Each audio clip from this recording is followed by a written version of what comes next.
ಹಳ್ಳಿ ಪ್ರತಿಭೆ, ಹಳ್ಳಿ ಜೀವನ ಹೇಗಿತ್ತು, ನಿಮ್ಮ ರಾಯಚೂರು ಹೇಗಿತ್ತು? ಈ KGF ಈಗ ಧೂಳು ಗೀಳು ಎಲ್ಲ ನೋಡ್ತಾ ಇದೀವಿ. ನಾವು ಚಿಕ್ಕ ವಯಸ್ಸಲ್ಲೇ ಧೂಳಲ್ಲಿ ಒದ್ದಾಡ್ಬಿಟ್ಟಿವಿ. ಈಗಿನ ಮಕ್ಕಳಿಗೆ ಅದು ಯಾವುದೂ, ಯಾಕೆಂದ್ರೆ ಹೊರಗಡೆ ಹೋಗಿ ಮಣ್ಣು ಮುಟ್ಟಿದ್ರೆ ಸಾಕು ಗಲೀಜಾಗಿ ಬಿಡುತ್ತೆ ಕೈ. ಆಟಕ್ಕೆ ಹೋದಾಗ ಎಲ್ಲರೂ ಕೆಳಗೆ ಬಿದ್ರೆ ಮಣ್ಣು ಹಚ್ಕೊಂಡ್ರೆ ಈಗ ಮಣ್ಣು ಹಚ್ಕೊಂಡ್ರೆ ಕಾಯಿಲೆ ಆಗ್ತದೆ ಮೇಡಮ್. ಗಾಯ ಮತ್ತಷ್ಟು ದೊಡ್ಡದಾಗುತ್ತೆ. ಮನೆ ಯಾವ ತರ ಇತ್ತು? ಕಡುವು ಬಡತನ, ಕುಡಿಸಲು, ಹೆಕ್ಕಿ ತಿನ್ನುವ ಬಡತನ ಅನ್ನುವ ಬಿಲ್ಡಪ್ ಎಲ್ಲ ಏನಿಲ್ಲ. ಈ ನೋವಿದಾವಲ್ಲ, ಈ ನೋವನ್ನ ನೋವು ಪಟ್ಕೊಂಡು ಹೇಳೋದು ನನಗೆ ಇಷ್ಟ ಆಗಲ್ಲ. ಎಷ್ಟೇ ಕಷ್ಟ ಬಂದ್ರು ಆ ಕಷ್ಟನು ಖುಷಿಯಾಗಿ ಬದಲಾಯಿಸ್ಕೊಂಡು ಬರ್ತಿದ್ದೀರಾ. ನಾನೊಂದ್ ಬೆಡ್ರೂಮ್, ನೀನೊಂದ್ ಬೆಡ್ರೂಮ್, ಡೋರ್ ಹಾಕ, ಮೊಬೈಲ್ ಹಿಡ್ಕ ಕೂತ್ ಆ ಥರದ್ದೆಲ್ಲ ಇಲ್ಲ. ನೀನ್ ಏನೇ ಫೋನ್ ಹಿಡ್ಕೊಂಡ್ರು 5 ಜನಕ್ಕೂ ಕಾಣ್ತದೆ. ನೀನ್ ಏನೇ ಫೋನ್ ಯೂಸ್ ಮಾಡಿದ್ರು 5 ಜನಕ್ಕೂ ಕಾಣ್ತದೆ. ನೀನ್ ಏನೇ ತಿಂದ್ರು 5 ಜನಕ್ಕೆ ಕಾಣ್ತದೆ. ನೀನ್ ಏನ್ ಮಾಡಿದ್ರು 5 ಜನಕ್ಕೆ ಕಾಣ್ತದೆ. ಆ ತರ ಮನೆ ಅಂದ್ರೆ ಕಾರು, ಬಿಲ್ಡಿಂಗು, ಅಕೌಂಟ್ ಅಲ್ಲಿ ದುಡ್ಡು ಇದ್ರೆ ಶ್ರೀಮಂತಿಕೆನಾ? ಪುನೀತ್ ಸರ್ ಅವರ ಒಳ್ಳೆತನದಲ್ಲಿ ಶ್ರೀಮಂತರಾಗಿದ್ದಾರೆ. ಹೃದಯ ಶ್ರೀಮಂತಿಕೆ ಇದೆ. ಎಲ್ಲರನ್ನ ಒಂದೇ ದೃಷ್ಟಿಯಲ್ಲಿ ನೋಡುವ ಒಂದು ಮನಸ್ಸಿದೆ ಗೊತ್ತಾ, ನಿಜವಾದ ಶ್ರೀಮಂತ ಅದು. ರಂಗಭೂಮಿ ಕಲಾವಿದ, ಕಲೆ ಅನ್ನೋದಕ್ಕೆ ನಂಟು ತಂದೆನೆ. ತಂದೆಗೆ ಹೇಗೆ ಬಂತು, ತಂದೆಯಿಂದ ನಿಮಗೆ ಹೇಗೆ ಬಂತು? ಒಂದು ಇನ್ಸ್ಟ್ರೂಮೆಂಟ್ ನಾನು ತುಂಬಾ ಅಟ್ರಾಕ್ಟ್ ಮಾಡ್ತೀನಿ. ಕಲ್ಲಪ್ಪನ ಮಗಳೇ ಕಲ್ಲವ್ವ ಬಾರೆ, ಮಲ್ಲಪ್ಪನ ಮಗಳೇ ಮಲ್ಲವ್ವ ಬಾರೆ, ಕಲ್ಲವ್ ಮಲ್ಲವ್ ಸೇರಿ ಹೋಗೋಣ ಬಾರೆ, ಕಲಿಯೋಣ ಬಾರೆ. ನಮಸ್ಕಾರ, ನಮ್ಮ ಕಾರ್ಯಕ್ರಮಕ್ಕೆ ಸ್ವಾಗತ. ನಮಸ್ತೆ ಮೇಡಮ್, ಥ್ಯಾಂಕ್ ಯು. ಕಲಾವಿದರು ಹೇಗಿತ್ತು ನಿಮ್ಮ ಜೀವನ, ನಿಮ್ಮ ಲೈಫು ಅಥವಾ ನಿಮ್ಮ ಜರ್ನಿ ಹೇಗಿತ್ತು? ಮೇಡಮ್, ಪ್ರತಿಯೊಬ್ಬರ ಬದುಕು ಹೇಗಿದೆಯೋ ಹಾಗೇ ಇದೆ. ಏನು ಭಾಳ ವ್ಯತ್ಯಾಸ ಏನಿಲ್ಲ. ಎಲ್ಲರ ಜೀವನದಲ್ಲೂ ಕಷ್ಟಗಳು ಬರ್ತವೆ, ನನ್ನ ಜೀವನದಲ್ಲೂ ಇದ್ದಾವೆ. ಎಲ್ಲರ ಜೀವನದಲ್ಲೂ ಏಳು ಬೀಳುಗಳು ತುಂಬ ಇದ್ದಾವೆ, ನನ್ನ ಜೀವನದಲ್ಲೂ ಇದ್ದಾವೆ. ಈ ಗಾರೆ ಕೆಲಸ ಮಾಡುವವನ ಕಷ್ಟ ಏನಿದೆಯಲ್ಲ, ಅಷ್ಟು ಕಷ್ಟ ನಂದೇನಿಲ್ಲ. ಈ ಬಂಡೆ ಹೊಡೆಯೋರು ಇದ್ದಾರೆ ಗೊತ್ತಾ? ಗೊತ್ತು. ಬಂಡೆ ಹೊಡೆದು ಬೆಟ್ಟಕ್ಕೆ ಹೋಗಿ ಬಿಸಿಲಲ್ಲಿ ಆ ಬಂಡೆಗಳನ್ನು ಹೊಡಿತಾರೆ ಗೊತ್ತಾ? ಆ ಬಂಡೆ ಹೊಡೆಯೋರಷ್ಟು ಶ್ರಮ ನಾನು ಪಡ್ತಾ ಇಲ್ಲ. ಈ ಬ್ರಿಡ್ಜ್ಗಳನ್ನು ಕಟ್ಟುವವರು, ಆಮೇಲೆ ದಿನನಿತ್ಯವೂ ಕೂಲಿ ಕೆಲಸ ಮಾಡ್ತಾರೆ ಗೊತ್ತಾ? ಅವರು ಬೆಳಿಗ್ಗೆ ಹೋಗ್ತಾರೆ, ಅಲ್ಲಿ ಸೊಂಟ ಎಲ್ಲ ಬಿದ್ದೋಗುತ್ತೆ ಮೇಡಮ್. ಅದು ಒಂದೇ ಕಡೆ ಹೊಲದಲ್ಲಿ ಹತ್ತಿ ಕೀಳೋದಕ್ಕೆ, ಕಳೆ ಕೀಳೋದಕ್ಕೆಲ್ಲ ಹೋಗ್ತಾರಲ್ಲ, ಅವರಷ್ಟು ಕಷ್ಟ ಏನಿಲ್ಲ. ಹಂಗೆ ಹೋಲಿಸ್ಕೊಂಡ್ರೆ ನಂದೇನು ಕಷ್ಟ ಅಲ್ಲ, ಎಲ್ಲರಿಗಿದ್ದಂಗೆ ನನಗಿದೆ. Okay okay. ಮತ್ತು ನಿಮ್ಮ ರಾಯಚೂರು ಬಗ್ಗೆ ಏನು ಹೇಳ್ತೀರಾ? ಯಾಕೆಂದರೆ ಹಳ್ಳಿ ಪ್ರತಿಭೆ, ಹಳ್ಳಿ ಜೀವನ ಹೇಗಿತ್ತು, ನಿಮ್ಮ ರಾಯಚೂರು ಹೇಗಿತ್ತು, ನಿಮ್ಮನ್ನು ಹೇಗೆ ಬೆಳೆಸ್ತು? ನನ್ನ ಊರು ಅಂದ ಕೂಡಲೇ ನನಗೆ ಏನು ನೆನಪಾಗುತ್ತಂದರೆ ಆಟಗಳು ನೆನಪಾಗ್ತವೆ ಮೇಡಮ್. ನಾವು ಈ ಕೊಲಿಮಿ ಅಂತ ನಮ್ಮ ಕಡೆ ಒಂದು ಕಟ್ಟೆ ಇರೋದು, ಕೊಲಿಮಿ. ಅಲ್ಲಿ ಈ ಮಂಡಾಗಿರೋ ಇದನ್ನೆಲ್ಲ ಕಾಯಿಸಿ ಬೆಂಕಿಯಲ್ಲಿ ಕಾಯಿಸಿ ಕಬ್ಬಣ ಬಡಿದು, ಅದು ಕೊಲಿಮಿ ಅಂತ ನಮ್ಮ ಕಡೆ ಕರೀತಾರೆ. ಆ ಕೊಲಿಮಿಲಿ ಕೆಲಸ ಇಲ್ಲದೆ ಇದ್ದಾಗ ನಾವೆಲ್ಲ ಅಲ್ಲಿ ಆಟ ಆಡ್ತಾ ಇದ್ವಿ. ನಮ್ಮ ಕಾಲು ಮತ್ತೆ ಧೂಳೇನಿದೆಯಲ್ಲ, ಅಂದ್ರೆ ಮುಖ ಗಿಕ್ಕ ಎಲ್ಲ ಕಪ್ಪು ತರ ಆಗ್ಬಿಡೋದು ನಮ್ದು, ಅಷ್ಟು ಆಟ ಆಡ್ತಿದ್ವಿ ಆ ಕೊಲಿಮಿ ಒಳಗಡೆ. ಈ KGF ಈಗ ಧೂಳು ಗೀಳು ಎಲ್ಲ ನೋಡ್ತಾ ಇದೀವಿ. ನಾವು ಚಿಕ್ಕ ವಯಸ್ಸಲ್ಲೇ ಧೂಳಲ್ಲಿ ಒದ್ದಾಡ್ಬಿಟ್ಟಿವಿ ಸಿಕ್ಕಾಪಟ್ಟೆ. ಸೊ ಹಾಗಾಗಿ ಅದು ನೆನಪಾಗುತ್ತೆ. ಆಮೇಲೆ ಆಟಗಳು, ಇನ್ನೊಂದು ನಮ್ಮಲ್ಲಿ ಕಟಿಗೆದು ಚಿಮ್ಮು ಆಟ ಅಂತ ಇದೆ. ಹೆಂಗಂದ್ರೆ ಒಬ್ಬ ಔಟ್ ಆಗಿರ್ತಾನೆ, ಅವ್ನ್ ಕೋಲ್ ಇರ್ತದೆ, ಅವ್ನ್ ಕೋಲ್ ಚಿಮ್ಮುವಾಗ ನಾನೇನಾರು ಮುಟ್ಟಿದ್ರೆ ಅವ್ನು ಔಟ್. ಅವ್ನ್ ಚಿಮ್ಮ ಕೂಡ್ಲೆ ಕಲ್ಲಿನ ಮೇಲೆ ಇಡಬೇಕು, ನೆಲದ ಮೇಲೆ ಇಡಂಗಿಲ್ಲ ಅವ್ನ್ ಕೋಲ್ನ. ನೆಲದ ಮೇಲೆ ಇಟ್ರೆ ಔಟು, ನೆಲದ ಮೇಲೆ ಇಟ್ರೆ ಔಟು. ಆ ತರದ ಆಟಗಳು ನನ್ನ 5 ಕಿಲೋಮೀಟರ್ ಓಡಿಸಿದ್ರಿ ಮೇಡಮ್. ಎಲ್ಲಿ ಕಲ್ಲೆಲ್ಲೂ ಸಿಗ್ಲಿಲ್ವಾ ಅಂತ? ಅಲ್ಲ, ಕಲ್ಲು ಸಿಗ್ತದೆ, ನೆಲನೇ ಸಿಗಲ್ಲಲ್ಲ. ಅದಕ್ಕೆ ನಮ್ದು ರಾಯಚೂರು ಅಂತಿರೋದು.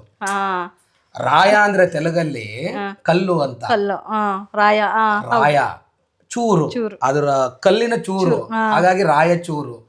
ಈ ತೆಲುಗಲ್ಲಿ ರಾಯಿ ಅಂತ ಕರೀತಾರೆ, ಅದಕ್ಕೆ ರಾಯಚೂರು ಅಂತ ನಮ್ಮ ಊರ ಹೆಸರಿರೋದು.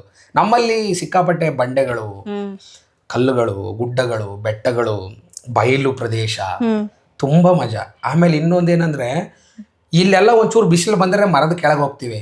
ನಮ್ಮಲ್ಲಿ ಮರ ಸಿಗದೆ ಕಮ್ಮಿ.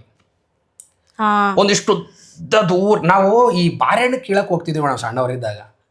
ಬಾರೆಹಣ್ಣು ಗಿಡ, ಬಾರೆಹಣ್ಣು ಉಪ್ಪು ಖಾರ ಹಾಕೊಂಡು ತಿಂತಾ ಇದ್ರೆ ನಮ್ಗಿಲ್ಲಿ ಎಲ್ಲಿ ಅಂದ್ರೆ ಕಾಲೇಜ್ ಸೈಡ್ ಮಾತ್ರ ಸಿಗೋದು ಇದೆಲ್ಲ.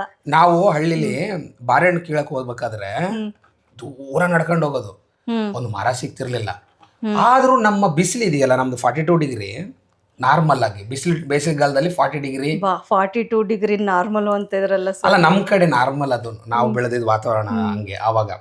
ಸೊ ನಮ್ಮಲ್ಲಿ ಬೇಸಿಕ್ ಕಾಲ ಟೈಮಲ್ಲಿ ನಾರ್ಮಲ್ ಆಗಿ ಒಂದು 40 ಡಿಗ್ರಿ ಅಂತ ಇದ್ದೇ ಇರ್ತದೆ, 39-40 ಡಿಗ್ರಿ.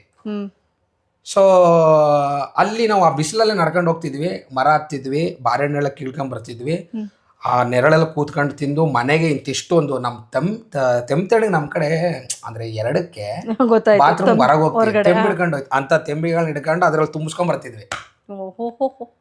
ಸೊ ಆ ಥರ. ಆಮೇಲೆ ನನಗೆ ನಮ್ಮ ಊರಂತ ನೆನಪಾದಾಗ ನಾವು ಈ ಮಾವಿನ ಹಣ್ಣು ಕಳ್ಳತನ ಮಾಡಕ್ ಹೋಗ್ತಿದ್ವಿ. ಕದ್ದಿರೋ ಮಾವಿನ ಹಣ್ಣು ರುಚಿ ಜಾಸ್ತಿ ಅಂತಾರೆ. ನಾವು ಮಾವಿನ ಹಣ್ಣು ಕಳ್ಳತನ ಮಾಡಕ್ ಹೋಗ್ತಿದ್ವಿ. ಮಾವಿನ ಹಣ್ಣು ಹೆಂಗ್ ಕಳ್ಳತನ ಮಾಡಕ್ ಹೋಗ್ತಿದ್ವಿ ಅಂದ್ರೆ, ಈ ಬೆಳಿಗ್ಗೆ ಹೋಗ್ಬೇಕು, ಇಲ್ಲ ಮಧ್ಯಾಹ್ನ ಹೋಗ್ಬೇಕು. ಬೆಳಿಗ್ಗೆ ಮಧ್ಯಾಹ್ನ ಅಂದ್ರೆ ಊಟಕ್ಕೆ ಹೋಗಿರ್ತಾನೆ ತೋಟದ ಓನರ್ ಅಂತ ಹೇಳಿ, ಮಧ್ಯಾಹ್ನ ಹೋಗ್ತಿದ್ವಿ, ದನ ದನ ದನ ದನ ಮಾವಿನ ಹಣ್ಣು ಕಿತ್ಕೊಂಡು ಬಂದ್ಬಿಡ್ತಿದ್ವಿ. ಸೊ ಅದೊಂದು ಮತ್ತೆ ಮಾವಿನ ಹಣ್ಣು ನಾವು ತಿನ್ನೋ ಜಾಗ ಎಲ್ಲ ಅಂತಂದ್ರೆ ಅಲ್ಲೊಂದು ಸಮಾಧಿಗಳಿದಾವೆ. ಸಮಾಧಿ ಕಟ್ಟಿರ್ತಾರೆ ಗೊತ್ತಾ, ಸಮಾಧಿಗಳೇ ನಮ್ಗೆ ಚೇರ್ಗಳಾಗಿದ್ದಾವೆ. ಅವಾಗ ನಮ್ಮ ಮಕ್ಕಳು, ನಾವೆಲ್ಲ ಸಣ್ಣ ಸಣ್ಣ ಮಕ್ಕಳಲ್ಲ, ಗೊತ್ತಿದ್ದು ಹೋಗ್ತಿದ್ರ ಅಥವಾ ಗೊತ್ತಿಲ್ದೇನೆ? ಅದೇನೋ ಮೇಡಮ್ ನಮ್ ಕಡೆ ಎಲ್ಲ ಸಮಾಧಿಗಳನ್ನ ದೇವ್ರ ಪೂಜೆ ಮಾಡೋ ತುಳಸಿ ಕಟ್ಟಿರ್ತದ ಗೊತ್ತಾ, ಹಂಗ್ ಕಟ್ಟಿರ್ತಾರೆ ಮೇಡಮ್. ಹೌದು ಹೌದು, ನಾನು ಹಾಗಾಗಿ ಅದನ್ನ ಏನೋ ತುಳಸಿ ಕಟ್ಟ ಅನ್ಕಡೆ ಕೂತ್ಕೋಬೇಕಷ್ಟೇ, ಅದೇನು ಸಮಾಧಿ ಅಂತ ಅನಿಸ್ತಿರ್ಲಿಲ್ಲ. ಸೊ ಹಾಗಾಗಿ ಅತ ಕಟ್ಟೆ ಮೇಲೆ ನೀಟಾಗಿ ಅಂದ್ರೆ ಸಮಾಧಿ ಮೇಲೆ ಕೂತ್ಕೊಂಡು ಮಾವಿನ ಹಣ್ಣು ಕಟ್ ಮಾಡ್ಕೊಂಡು ಖಾರ ಉಪ್ಪು ಹಚ್ಚಿ ತಿಂತಾ ಇದ್ವಿ. ಒಂದು ಇನ್ನೊಂದು ನೆನಪಾಗೋದಂದ್ರೆ ಬಾವಿಗೆ ಹೋಗಿ ಈಜಾಡೋದು ಮೇಡಮ್. ಈಜು ಈಜು ಈಜು ಹೆಂಗಂದ್ರೆ ನಮ್ಮ ಊರಲ್ಲಿ ಒಂದಷ್ಟು ಜನ ಇದ್ದಾರೆ ಮೇಡಮ್. ನನ್ನ ಬಾಲ್ಯದ ಗೆಳೆಯರಂದ್ರೆ, ನಾವು ಗೋಲಿ ಆಟ ಆಡುವಾಗ್ಲಿಂದ ಗೆಳೆಯರಂದ್ರೆ, ನಮ್ಮ ಮನೆ ಪಕ್ಕ ಒಬ್ಬನು ನರಸಪ್ಪ ಅಂತ ಇದ್ದಾನೆ. ಸಾರಿ ಅವನ ಹೆಸರು ಹೇಳ್ಬೇಕೋ ಬೇಡ ಗೊತ್ತಿಲ್ಲ. ಅವ್ನು ನಾನು ಏನಂತ ಕರಿತಿದ್ದೆ, ಪಪ್ಪಿ ಅಂತ ಕರಿತಿದ್ದೆ. ಪಪ್ಪಿ. ಆಮೇಲೆ ಅವನು ನನ್ನ ಪಪ್ಪಿ ಅಂತಾನೆ ಕರಿತಿದ್ದ. ನಾವಿಬ್ರು ಪಪ್ಪಿ ಪಪ್ಪಿ ಅಂತಾನೆ ಇಟ್ಕೊಂಡಿದ್ವಿ ಹೆಸರು. ಓಕೆನಾ? ಏ ಪಪ್ಪಿ, ನಾವು ತೆಲುಗಲ್ಲಿ ಮೇಡಮ್, ನಮ್ ಕಡೆ ಎಲ್ಲ ತೆಲುಗು ಇನ್ಫ್ಲುಯೆನ್ಸ್ ಜಾಸ್ತಿ. ರಾಯಚೂರು ತೆಲುಗು ಇನ್ಫ್ಲುಯೆನ್ಸ್ ಜಾಸ್ತಿ, ಯಾಕಂದ್ರೆ ತೆಲಂಗಾಣ ಬಾರ್ಡರ್ ಇದೆ, ಮತ್ತೆ ತೆಲಂಗಾಣ ಸಿಗುತ್ತೆ ನಮ್ಗೆ, ಆಂಧ್ರ ಸಿಗುತ್ತೆ. ಹಾಗಾಗಿ ಒಂಚೂರು ಇನ್ಫ್ಲುಯೆನ್ಸ್ ಜಾಸ್ತಿ ಇರೋದ್ರಿಂದ ನಾವು ಅವನಿಗೆ ಎಲೆ ಪಪ್ಪಿ ಯಾಣವಲೆ ನಾಳೆ ಜಲ್ದಿ ಈ ತರ ಗೋಲಿಯಾಟ ಆಡ್ತಿದ್ವಿ, ಬಾವಿಗೆ ಹೋಗ್ತಿದ್ವಿ. ಅವನು, ನಾನು, ಅವ್ರ ಅಣ್ಣ ಒಬ್ಬ ಸರ್ವೇಶ್ ಅಂತಿದ್ದ, ಅವನು. ಆಮೇಲೆ ನಮ್ಮ ಈ ಆ ಕಡೆ ಏರಿಯಾ ಕಡೆ ಹೋದ್ರೆ ಅಲ್ಲಿ ಸುಮಾರು ಜನ ಯುವಕರು, ಒಬ್ರಿಬ್ರಲ್ಲ, ಫ್ರೆಂಡ್ಸ್ ಸುಮಾರು ಜನ, ಅಷ್ಟು ಜನ ಅಂತ ಬಾವಿಗೆ ಹೋಗ್ತಿದ್ವಿ. ಬಾವಿಗೆ ಹೋಗಿ ಹೋಗಿ ಹೋಗಿ 11 ಗಂಟೆ ಸ್ವಲ್ಪ ನಡೆಲೆ ಬಿಸಿಲೈತೆ ಹೋಗೋಣ ಅಂತ ಹೋದ್ರೆ, 11 ಗಂಟೆ ಹೋದ್ರೆ 4 ಗಂಟೆವರೆಗೆ ಈಜಾಡಿ ಸೂರ್ಯ ಸಣ್ಣ ಕಾದ ಮೇಲೆ ಎದ್ದು ಬರ್ತಿದ್ವಿ. ಅವಾಗ ನಾವು ಎದ್ದು ಬಂದ್ರೆ ಮೇಡಮ್, ಈ ಬೂಸ್ ಆಗಿರೋದು ಮಕ ಎಲ್ಲ ನೀರು. ಮನೆಗೆ ಹೋದ್ರೆ ಬೈತಾರೆ, ಹೊಡಿತಾರೆ ಅಮ್ಮನ್ನ ಕಾಣಿ. ದಿನ ಆಡಕ್ ಹೋಗ್ತಿದ್ವಲ್ಲ, ಅದು ಬೇರೆ. ನಮ್ಮಮ್ಮ ಬೈತಿದ್ಲಲ್ಲಿ, ಆ ಬಾವಿಗೆ ಹೋಗ್ಬೇಡ್ರು, ಅಲ್ಲಿ ತಾಯಮ್ಮಿದಾವೆ, 7 ಬಾವಿ ಇದಾವೆ ಅದ್ರಲ್ಲಿ. ಅಂದ್ರೆ ತಾಯಮ್ಮ ಅಂದ್ರೆ ನಮ್ ಕಡೆ ದೇವಿ, ತಾಯಮ್ಮ ದೇವಿ ಬಾವಿ ಅದು, ಅಲ್ಲಿ ಆಡಕ್ ಹೋಗ್ಬೇಡ್ರಿ, ಏನಾರು ಹೆಚ್ಚು ಕಮ್ಮಿ ಆಯ್ತು ಅಂದ್ರೆ ಏನು ಅಂತ ನಮ್ಮಮ್ಮೆಲ್ಲ ಬೈಯೋರು. ಆ ಬಾವಿ ನಾವೆಲ್ಲ ಜಗ್ಗಾಡ್ತಿದ್ವಿ. ಇದುವರೆಗೂ ಯಾವುದೇ ಅನಾಹುತಗಳಾಗಿರ್ಲಿಲ್ಲ, ಏನ್ ಅನಾಹುತಗಳಾಗಿಲ್ಲ.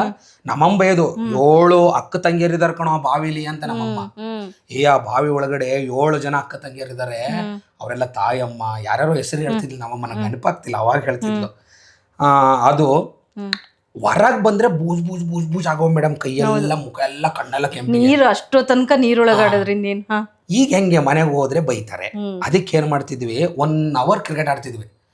ಅಂತ ಕ್ರಿಕೆಟ್ ಆಡ್ಲಿಲ್ಲ ಅಂದ್ರು ಸುಮ್ನೆ ಮಣ್ಣು ಹಚ್ಕೊಳ್ಳೋದು, ಮಣ್ಣು ಹಚ್ಕೊಳ್ಳೋದು, ಕೂದ್ಲೆಲ್ಲ ಗೊತ್ತಾಗ್ತಾವ ಅಂತ ಹೇಳಿ ಪಕ್ಕದ ಮನೆಯಲ್ಲಿ ನಮ್ ಯೇಸರಾಜ್ ಅಂತ ಒಬ್ರು ಇದಾರೆ ಅಲ್ಲಿ, ಈ ಅವ್ರ ನಮ್ಮ ದೊಡ್ಡಪ್ಪ ರಿಲೇಷನ್ ತರ ಆಗ್ತಾರೆ. ಅವ್ರ ಮನೆ ಒಳಗೆ ಹೋಗಿ ಅವ್ರ ಗುಡಿಸ್ಲು ರಪ್ಕಂತ ಹೋಗಿ ಒಂದು ಕೊಬ್ಬರಿ ಎಣ್ಣೆ ಹಚ್ಕೊಂಡು ತಲೆಗೆ ಅನ್ಕೊಂಡು ಸ್ವಲ್ಪ ಮಕ್ಕಕ್ಕೆ ಕಣ್ಣಿಗೆಲ್ಲ ಹಾಕೊಂಡು ಮನೆಗೆ ಹೋಗ್ತಿದ್ವಿ. ಕ್ರಿಕೆಟ್ ಆಡಾಡಿ ಸಾಕ, ನೋಡು ಏನೂ ಮಾಡಿಲ್ಲ, ಕ್ರಿಕೆಟ್ ಆಡಾಡಿ ಸಾಕೈತಮ್ಮ ಊಟ ಹಾಕೋ ಅನ್ನೋ ತರ ಬಿಲ್ಡಪ್ ಬೇರೆ. ಕಂಡಿಡಿತಾರಲ್ವಾ? ಏ ಗೊತ್ತಾಗ್ತಿತ್ತು ಅವ್ರಿಗೆ, ಕಣ್ಣಿಗೆಣ್ಣೆಲ್ಲ ಗೊತ್ತಾಗ್ತಿತ್ತು. ಬಟ್ ಬೈಯವರು ಹಳ್ಳಿ ಅಂದ ಕೂಡಲೇ ಮೇಡಮ್ ನಮ್ಗೆ ನೆನಪಾಗೋದು ಗೆಳೆಯರ ಜೊತೆಗೆ ಆಟ ಆಡಿದ ಕ್ಷಣಗಳು, ಗೆಳೆಯರ ಜೊತೆಗೆ ಸುತ್ತಾಡಿದ ಕ್ಷಣಗಳು, ಗೆಳೆಯರು ನಾವೆಲ್ಲ ಸೇರಿ ಹೊಲದ ಮಾಲೀಕನನ್ನ ಏನೋ ಅವನ್ ಕಣ್ ತಪ್ಪಿಸಿ ಅವ್ರ ಮರಗಳನ್ನೇ ಹತ್ತಿ ಮಾವಿನಕಾಯಿ ಕದ್ದಿರೋ ದಿನಗಳು, ಬಾರೆಹಣ್ಣು ಸಿಕ್ಕಾಕೊಂಡೆ ಹೆಂಗನ ಪುಣ್ಯಕ್ಕೆ ಸಿಕ್ಕಾಕೊಂಡ್ರೆ ಹೊಡೆದ್ಬಿಡೋರು, ಬಾರೆಹಣ್ಣು ಕದ್ದಿದ್ದ ದಿನಗಳು, ಆಟ ಆಡಿದ ದಿನಗಳು, ಏನು ಇಲ್ಲದೆ ಇದ್ದಾಗ ಗಂಟೆಗಟ್ಲೆ ಹರಟೆ ಹೊಡೆದು ಕಣ್ಣ ಮುಚ್ಚಲಾಡ್ತಿದ್ವಿ ಮೇಡಮ್. ಅವು ನಾವು ಔಟ್ ಆದವನಂತೂ ಸತ್ತ ಮೇಡಮ್, ಒಂದು ವಾರದವರೆಗೂ ಅವನೇ ಔಟು, ಸಿಗ್ತಾ ಇರ್ಲಿಲ್ಲ ನಾವ್ ಯಾರು, ಒಬ್ರಿಗೊಬ್ರು ಸಿಗ್ತಾ ಇರ್ಲಿಲ್ಲ ಅಂತ. ಅಂದ್ರೆ ಇಡೀ ಊರು ಮೇಡಮ್ ಕಣ್ಣ ಮುಚ್ಚಲ ಆಡಿದ್ರೆ ಇಡೀ ಊರು ಎಲ್ಲ ಅಂತ ಕಣೆ ಹೇಳು, 1 ಮನೆ 2 ಮನೆ 3 ಮನೆ ಆದ್ರೆ ಓಕೆ, ಇಡೀ ಊರು ಮಿನಿಮಮ್ ಏನಿಲ್ಲ ಅಂದ್ರೆ ನಮ್ಮಲ್ಲಿ ಈ ಕಡೆ 100-120 ಮನೆ, ಆ ಕಡೆ ಒಂದು 200-220 ಮನೆ, 300-320 ಮನೆಗಳಲ್ಲಿ ಎಲ್ಲಿ ಹುಡುಕ್ತಿರಿ ಮೇಡಮ್ ಇಡೀ ಊರ್ನ. ಖಂಡಿತ. ಸೊ ಹಾಗಾಗಿ ಇಡೀ ಊರ್ ಸಂಜೆ ಆಗ್ತಿದ್ದಂಗೆ ಮುಗೀತು ಮೇಡಮ್. ಈ ಕಣ್ಣ ಮುಚ್ಚಲ ಆಡ್ಬೇಕಂದ್ರೆ ನಾನು 1 ವಾರ ಓಡಿಸಿದ್ರು. ಒಂದ್ಸಲ ಅಂತ ಅಲ್ಲಿಂದ ಎಷ್ಟು 5 ಕಿಲೋಮೀಟರ್ ಕಟಿಗಿಲಿ ಓಡಿಸ್ಬಿಟ್ಟವ್ರೆ. 5 ಕಿಲೋಮೀಟರ್ ಕುಂಟ್ಕೊಂಡು ಹೋಗ್ಬೇಕು, ಎಲ್ಲಿ ನಾವು ನಿಲ್ತದೆ ಔಟ್ ಆಗ್ತಿರ ಅವರು, ಅಲ್ಲಿಂದ ನಾನು ಕುಂಟ್ಕೊಂಡ್ಬರ್ಬೇಕು, ಮತ್ತೆ ಕುಂಟ್ಕೊಂಡ್ಬರ್ಬೇಕು. ಆ ಥರದ್ದೆಲ್ಲ ಸಿಕ್ಕಾಪಟ್ಟೆ ಅವೆಲ್ಲ ನೆನಪಾಗ್ತವೆ ಮೇಡಮ್. ಚೆನ್ನಾಗಿತ್ತು. ಹೌದು, ಚೈಲ್ಡ್ಹುಡ್ ಕನಸುಗಳು. ಈಗಿನ ಮಕ್ಕಳಿಗೆ ಅದು ಯಾವುದೂ, ಯಾಕೆಂದ್ರೆ ಹೊರಗಡೆ ಹೋಗಿ ಮಣ್ಣು ಮುಟ್ಟಿದ್ರೆ ಸಾಕು ಗಲೀಜಾಗ್ಬಿಡುತ್ತೆ ಕೈ. ಅಂದ್ರೆ ಮೇಡಮ್ ಈಗ ಮಣ್ಣು ಕೂಡ ಕಲುಷಿತ ಆಗಿದೆ ಮೇಡಮ್. ಮುಂಚೆ ಸಾವಯವ ಕೃಷಿ ಅಂತ ಮಾಡ್ತಾ ಇದ್ರು, ಸಾವಯವ ಕೃಷಿ ಮಾಡ್ತಾ ಇದ್ರು. ಇನ್ನೊಂದೇನು ಗೊತ್ತಾ, ಕಳಗ್ ಬಿದ್ರೆ ಉಗುಳಚ್ಕ ಅಂತ ನಮ್ಮಮ್ಮನವ್ರು, ಕಳಗ್ ಬಿದ್ರೆ ಅವ್ರ ಉಗುಳು ನಮ್ಗೆ ಹಚ್ತಿದ್ರು. ಇನ್ನೊಂದು ಕಳಗ್ ಬಿದ್ದು ಕೂಡಲೇ ಒಂದು ಅರಿಶಿಣ ಹಚ್ಚರು, ಇಲ್ಲಾಂದ್ರೆ ನಾವೆಲ್ಲರೂ ಆಟಕ್ಕೆ ಹೋದಾಗ ಎಲ್ಲರೂ ಕಳಗ್ ಬಿದ್ರೆ ಮಣ್ಣು ಹಚ್ಕೊಂತ. ಈಗ ಮಣ್ಣು ಹಚ್ಕೊಂಡ್ರೆ ಕಾಯಿಲೆ ಆಗ್ತದೆ ಮೇಡಮ್, ಗಾಯ ಮತ್ತಷ್ಟು ದೊಡ್ಡದಾಗುತ್ತೆ. ಯಾಕಂದ್ರೆ ಮಣ್ಣು ತುಂಬಾ ಕಲುಷಿತ ಆಗಿದೆ. ಮಣ್ಣನ್ನ ನಾವು ತುಂಬಾ ಅತ್ಯಾಚಾರ ಮಾಡ್ಬಿಟ್ಟಿದೀವಿ. ಈ ಭೂತಾಯಿಯನ್ನು ಅಗದು ಬಗದು ಅದರಲ್ಲಿ ಎಲ್ಲ ಪ್ಲಾಸ್ಟಿಕ್ಕು, ಕೆಮಿಕಲ್ಸು ಎಲ್ಲವನ್ನ ಹಾಕಿ ತನ್ನ ಸತ್ವನ ಕಳ್ಕೊಂಡ್ಬಿಟ್ಟಿದೆ. ಸೊ ಹಾಗಾಗಿ ಇವಾಗ ಏನೇ ಬೆಳೆದ ಆಹಾರವು ಕೂಡ ವಿಷ ಆಗ್ತಿದೆ ಅಂದ್ರೆ ನಾವು ಯೋಚನೆ ಮಾಡಬೇಕು. ಆವತ್ತು ಆ ಥರ ಇರಲಿಲ್ಲ. ಮತ್ತೆ ನೋಡೋರ್ಗೆ ಏನು ಅನ್ಸ್ಬೋದು, ಆವತ್ತು ಮಣ್ಣು ಅಂತ ಮಾತಾಡ್ತಿದ್ದಾರೆ ಅಂದ್ರೆ ಇವ್ರು ಏನೋ 1947 ಸ್ವಾತಂತ್ರ್ಯ ಪೂರ್ವದಲ್ಲೂ ಹುಟ್ಟಿದವರಲ್ಲ, ಏನೋ ಒಂದು 20 ವರ್ಷದ ಹಿಂದೆ ನಮ್ಮ ಜೀವನ ನೆನ್ಪು ಮಾಡ್ಕೊಂಡಾಗ ಮಣ್ಣು ಹಚ್ಕೊಂತಿದ್ವಿ ಮೇಡಮ್, ನಮ್ಗೆ ಏನು ಆಗ್ತಿರ್ಲಿಲ್ಲ. ಈಗ ಮಣ್ಣು ಹಚ್ಕೊಂಡ್ರೆ ಕಾಯಿಲೆ ಆಗ್ತದೆ. ಸೊ ಹಾಗಾಗಿ ಇವಾಗ ತಂದೆ ತಾಯಿಗಳು ಈಗಿನ ಜನ್ರೇಷನ್ಗೆ ಮುಟ್ಟಬೇಡ ಗಲೀಜು ಅಂತ ಹೇಳ್ತಿದ್ದಾರೆ ಅಂದ್ರೆ ತಪ್ಪಲ್ಲ ಅಂತ ಅನ್ಸುತ್ತೆ ನನಗೆ. ಆಮೇಲೆ ಇನ್ನೊಂದೇನಂದ್ರೆ ಈ ತುಂಬಾ ಬದಲಾವಣೆಯ ಜಗತ್ತು ಮೇಡಮ್ ಇದು. ಇವತ್ತು ನಾವು ಹಳೆಯದನ್ನ ನೆನಪು ಮಾಡ್ಕೊಂಡು ಇರ್ತಿದೀವಿ ಅಂದ್ರೆ ಹಳೆದನ್ನ ನೆನಪು ಮಾಡ್ಕೊಂಡು ಹೊಸದಾಗಿ ಹೆಂಗೆ ನಾವು ಥಿಂಕ್ ಮಾಡ್ಬೇಕು ಅನ್ನೋದೇ ನೋಡ್ಬೇಕು. ಹೌದು. ಹಾಗಂತ ಈಗ ಹುಡುಗ ಮಕ್ಕಳನ್ನ ಇರ್ಬೋದು ಅಥವಾ ಪ್ರತಿಯೊಂದು ಇರ್ಬೋದು, ಮೊದಲು ನೀವು ಬೆರೀತಾ ಇದ್ವಲ್ಲ, ಫ್ರೆಂಡ್ಸು ಹೊರಗಡೆ ಹೋಗಿ ಬರೋದಿರ್ಬೋದು, ಪ್ರತಿಯೊಂದು ಈಗಿಂದ ಜನ್ರೇಷನಲ್ಲಿ ಅದಿಲ್ವೇ ಇಲ್ಲ. ಯಾವಾಗ್ಲೂ 24 hour ಮೊಬೈಲ್ ಕೊಟ್ಬಿಟ್ರೆ, ಅಂದ್ರೆ ಮೊಬೈಲಲ್ಲಿ ಬೆರೀತಿದ್ದಾರೆ ಅವರು. ನಾವು ದೈಹಿಕವಾಗಿ ಬೆರೀತಾ ಇದ್ವಿ, ಎಲ್ಲರನ್ನು ಸೇರ್ಕೊಂತಿದ್ವಿ, ಆಟ ಆಡ್ತಿದ್ವಿ, ಓಡಾಡ್ತಿದ್ವಿ. ಸ್ಕೂಲ್ ಮುಗಿದ್ರೆ ಮೇಡಮ್ ಬ್ಯಾಗ್ ಹಿಂಗ್ ಬಿಸಾಕಿದ್ರೆ ಮತ್ತೆ ವಾಪಸ್ ಮನೆ ಸೇರ್ಕೊಳ್ಳೋದಂದ್ರೆ ನಮ್ ಟ್ಯೂಷನ್ ಇಲ್ಲ, ಪಾಷನ್ ಇಲ್ಲ. ನಾವು ದಡ್ರ ನಾವು ಸಿಕ್ಕಾಪಟ್ಟೆ ದಡ್ರು ಅಲ್ಲ, ನಿಜ ಸಿಕ್ಕಾಪಟ್ಟೆ ದಡ್ರು ನಾವು. ಫಸ್ಟ್ ಆಫ್ ಆಲ್ ಟೀಚರ್ಗಳು ಬಂದು ಪಾಠ ಮಾಡ್ತಾರಂದ್ರೆ ನಮಗೆ ಅಯ್ಯೋ ದೇವ್ರೆ, ಈ ನನ್ನನ್ನು ಕೇಳ್ಬಿಟ್ಟವ್ರಪ್ಪ ಕ್ವಶನು ಅನ್ನೋ ಥರ ಆಗ್ಬಿಡ್ತಿತ್ತು. ನಾವು ಅನ್ಕೊಂತಿದ್ವಿ, ನಾನು ನೆಪ್ಸ್ಬಾರ್ದು ದೇವ್ರೆ, ಇವ್ರು ಮೇಡಮ್ ಬಂದ್ರೆ ನಾನು ನೆಪ್ಸ್ಬಾರ್ದು ಅಂತ ಅನ್ಕೊಂತಿದ್ದೆ. ಸೊ ದಡ್ರು ಮೇಡಮ್, ಅದು ನಾವು ಓಪನ್ ಆಗಿ ಹೇಳ್ಕೊಂತೀನಿ. ನಂದೇನಾಯ್ತು ಇಲ್ಲ ನಾನು ಕುಳ್ಳಕ್ಕಿದ್ನಲ್ಲ, ಮುಂದೆ ಕೂರಿಸ್ತಿದ್ರು ನನ್ನ. ಫಸ್ಟ್ ಬೆಂಚಲ್ಲಿ ಇದ್ರು ನಾನು ದಡ್ಡ ಮೇಡಮ್, ಭಾಳ ಹೆಮ್ಮೆಯಿಂದ ಹೇಳ್ಕೊಂತೀನಿ. ಹೌದು, ಫಸ್ಟ್ ಬೆಂಚು ಆದ್ರೂ ದಡ್ಡ. ಸೊ ಹಾಗಾಗಿ ಬ್ಯಾಗ್ ಹಿಂಗ್ ಎಸೆದ್ರೆ ಆಟ ಆಡಕ್ ಹೋದ್ರೆ ವಾಪಸ್ ಊಟಕ್ಕೆ ರಾತ್ರಿ ಊಟ ಮಾಡಿ ಮಕ್ಕಂಬಿಡ್ತೀವಿ. ಮಧ್ಯಾಹ್ನ ಅಂದ್ರೆ ಸ್ಕೂಲು ಇದ್ದಾಗ ಭಾನುವಾರ ಬಂತಂದ್ರೆ ನಮ್ಗೇನೋ ಸ್ವರ್ಗ ಸಿಕ್ಕಂಗ ಮೇಡಮ್. ರಜಾ ಬಂತು, ಸ್ಕೂಲ್ ರಜಾ. ಮತ್ ಇನ್ನೊಂದ್ ಏನ್ ಗೊತ್ತಾ, ನಾವು ಸ್ಕೂಲ್ಗೆ ಹೋಗ್ಬೇಕಾದ್ರೆ ರಜಾ ಸಿಕ್ಕರೆ ಸಾಕಂತ ಕಾಯ್ತಾ ಇದ್ವಿ. ಹೆಂಗ್ ಗೊತ್ತಾ, ಯಾರಾದ್ರೂ ಪ್ರಧಾನ ಮಂತ್ರಿ ತೀರೋಗಿದ್ರೆ ಚೆನ್ನಾಗಿತ್ತು ಮಾರಾಯ. ಅಲ್ಲ, ಇದು ನಿಜ ಹೇಳ್ತಿದ್ದೀನಿ, ನಾವು ಹಂಗೆ ಫೀಲ್ ಮಾಡ್ತಿದ್ವಿ ಸಣ್ಣವರಿದ್ದಾಗ. ರಜಾ ಸಿಗಬೇಕಂದ್ರೆ ಯಾರಾದ್ರೂ ತೀರೋಗ್ಬೇಕು. ಯಾರು ತೀರೋಗ್ಬೇಕು? ದೊಡ್ಡ ಪೊಲಿಟಿಷಿಯನ್ಸ್, ದೊಡ್ಡ ಲೀಡರ್ಗಳು ತೀರೋಗ್ಬಿಟ್ರೆ ರಜಾ ಕೊಡೋರು, ಒಂದಿನ ರಜಾ ಕೊಡೋರು. ಇಡೀ ದೇಶ ಶೋಕಾಚರಣೆಯಲ್ಲಿ ಇದ್ರೆ ನಾವು ಮಕ್ಕಳಲ್ವಾ, ನಾವು ಆಟೋಪಚಾರಣೆಯಲ್ಲಿ ಇದ್ವಿ ನಾವು. ಸೊ ಹಾಗಾಗಿ ಅದೊಂಥರ ಮಜಾ ಇತ್ತು. ಹಳ್ಳಿ ಜೀವನ, ಬಾಲ್ಯದ ಜೀವನ, ಅವೆಲ್ಲ ನೆನ್ಪು ಮಾಡ್ಕೊಂಡ್ರೆ ತುಂಬಾ ಚೆನ್ನಾಗಿತ್ತು. ಮನೆ ಯಾವ ಥರ ಇತ್ತು ನಿಮ್ಮದು? ಮನೆ ಇವತ್ತಿದೆ ಅಲ್ಲ ಮೇಡಮ್, ಈಗ ಯಾವುದೋ ಮನೇಲಿ ಬಾಡಿಗೆ ಮನೇಲಿ ಇದೀವಲ್ಲ ಈ ಥರ ಇರಲಿಲ್ಲ. ಅಂದರೆ ಆಮೇಲೆ ಏನು ಗೊತ್ತಾ, ನಮ್ಮ ಊರಲ್ಲಿ ಎಲ್ಲ ಮನೆಗಳು ಹಂಗೆ ಮೇಡಮ್. ನಮಗೇನು ವಿಶೇಷವಾಗಿ ಭಾಳ ಕಡುವು ಬಡತನ, ಗುಡಿಸಲು, ಹೆಕ್ಕಿ ತಿನ್ನುವ ಬಡತನ ಅನ್ನುವ ಬಿಲ್ಡಪ್ ಎಲ್ಲ ಏನಿಲ್ಲ. ಬಡತನ ಅಂದರೆ ಬಡತನ ಅಷ್ಟೇ. ನಾವು ಅಷ್ಟು ಚೆನ್ನಾಗಿ ತಗೊಂಡಿದ್ವು ಅದನ್ನ. ಅಂದ್ರೆ ಖುಷಿಯಾಗಿ ಎಂಜಾಯ್ ಮಾಡೋದು. ಅದು ನಮ್ಗೆ ಮೇಡಮ್ ಏನು ಮೇಡಮ್, ಬಡತನ ಅಂತ ಹೇಳ್ಕೊಳ್ಳೋದ್ರಲ್ಲಿ ಯಾಕೆ ಅಳಬೇಕು? ನನ್ಗೆ ಅರ್ಥ ಆಗ್ತಿಲ್ಲ. ಅಳ್ಕೊಂಡು ಯಾಕೆ ಹೇಳ್ಬೇಕು? ನನ್ಗೆ ಸಂಕಟ ಇದೆ, ಯಪ್ಪ ನನ್ಗೆ ತುಂಬಾ ಸಂಕಟ, ಯಾಕೆ ಹೇಳ್ಕೋಬೇಕು ಹಿಂಗೆ? ನನ್ಗೊಂಚೂರು ಸಂಕಟ ಇದೆ ಮಾರ ಅಂತಂದ್ರೆ ಆಯ್ತು. ಆಮೇಲೆ ಈ ದುಡ್ಡಿಲ್ದೆ ಮನೆ ದುಡ್ಡೇ ಇಲ್ಲ ಮಾರಾಯ ಅಂತ ಯಾಕೆ, ದುಡ್ಡಿಲ್ಲ ಕಣ ಅಂದ್ರೆ ಮುಗೀತು. ಈ ನೋವಿದಾವಲ್ಲ, ಈ ನೋವನ್ನ ನೋವು ಪಟ್ಕೊಂಡು ಹೇಳೋದು ನನಗೆ ಇಷ್ಟ ಆಗಲ್ಲ. ಸೊ ಹಾಗಾಗಿ ನಮಗೆ ಗುಡ್ಸ್ಲು ಮಜಾ ಇತ್ತು. ನಾನು ಊರು ಬಸ್ ಸ್ಟ್ಯಾಂಡಲ್ಲಿ ಮಲಗ್ತಿದ್ದೆ. ಯಾಕಂದರೆ 5-6 ವರ್ಷ ನಾನು ಅಂಗನವಾಡಿ ಸ್ಕೂಲ್ಗೆ ಹೋಗೋವರೆಗೂ ಊರು ಬಸ್ ಸ್ಟ್ಯಾಂಡಲ್ಲಿ ಮಲಗಿನಿ ಮೇಡಮ್. ಯಾವ ಕಾರಣಕ್ಕೆ ಅಂದರೆ ನಮ್ಮ ಅಪ್ಪ ಅಮ್ಮ ಮನೇಲಿ ಇರ್ತಿದ್ರು. ಸಣ್ಣ ಗುಡಿಸ್ಲು ಜಾಗನೇ ಇರಲಿಲ್ಲ ಫಸ್ಟ್ ಆಫ್ ಆಲ್. ಸಣ್ಣ ಗುಡಿಸ್ಲು, ಮಳೆ ಬಂದರೆ ಸೋರ್ತದೆ. ಆ ಮಳೆ ಬಂದಾಗ ಬರೀ ಬಕೆಟ್ ಹಿಡ್ಕೋಬೇಕು, ಗಡಿಗೆ ಇಡ್ಬೇಕು, ಹಂಡೆ ಹಿಡ್ಕೋಬೇಕು, ಬಕೆಟ್ ಇಡ್ಬೇಕು, ಗೋಣಿಚೀಲ ಹಾಕೋಬೇಕು, ಸಾರಿಸ್ಬೇಕು, ಎಲ್ಲ ಇದನ್ನೇ ಇತ್ತು. ಅವರು ನಿದ್ದೆನೇ ಮಾಡ್ತಿರ್ಲಿಲ್ಲ. ನಮ್ಮ ಊರು ಬಸ್ ಸ್ಟ್ಯಾಂಡ್ ಚೆನ್ನಾಗಿತ್ತು, ಸರ್ಕಾರ ಕಟ್ಸ್ಕೊಟ್ಟಿತ್ತು. ನನಗೆ ಸರ್ಕಾರ ಸ್ವಲ್ಪ ಆ ಟೈಮಲ್ಲಿ ನಾನು ಭಾಳ ಖುಷಿ ಪಡ್ತೀನಿ. ಸರ್ಕಾರ ನಾನು 6 ವರ್ಷ ಆ ಊರು ಬಸ್ ಸ್ಟ್ಯಾಂಡ್ ಏನೈತಲ್ಲ, ಊರು ಬಸ್ ಸ್ಟ್ಯಾಂಡಲ್ಲಿ ನಾನು ಮಲಗಿದ್ದೀನಿ. ನನಗೆ ಮಳೆ ಬರ್ದಂಗೆ ಕಾಪಾಡಿದೆ, ರಾತ್ರಿ ಹೊತ್ತು ಆಶ್ರಯ ಆಗಿದೆ. ಸೊ ಹಾಗಾಗಿ ನನಗೆ ಬಸ್ ಸ್ಟ್ಯಾಂಡ್ಗಳಂದ್ರೆ ಭಾಳ ಇಷ್ಟ, ಬಸ್ ಸ್ಟ್ಯಾಂಡಲ್ಲಿ ಮಲಗಿರೋದ್ರಿಂದ. ಸೊ ಹಾಗಾಗಿ ನಮಗೆ ಇನ್ನೊಂದೇನು ಗೊತ್ತಾ ಮೇಡಮ್, ಬೀದಿಲಿ ಮಲ್ಕೊಂಡ್ರೆ ಭಾಳ ಎಂಜಾಯ್ ಮಾಡ್ತಿದ್ವಿ ನಾವು. ಆ್ಯಕ್ಚುಲಿ ಮಳೆಗಾಲ ಬಂತು ಅಂದರೆ ಸಂಕಟ ಆಗೋದು, ಮನೆ ಒಳಗೆ ಮಲ್ಕೋಬೇಕಪ್ಪ, ಮನೆ ಒಳಗಡೆ ಮಲಗಬೇಕಲ್ಲಪ್ಪ ಅಂತ ಸಂಕಟ ಆಗೋದು.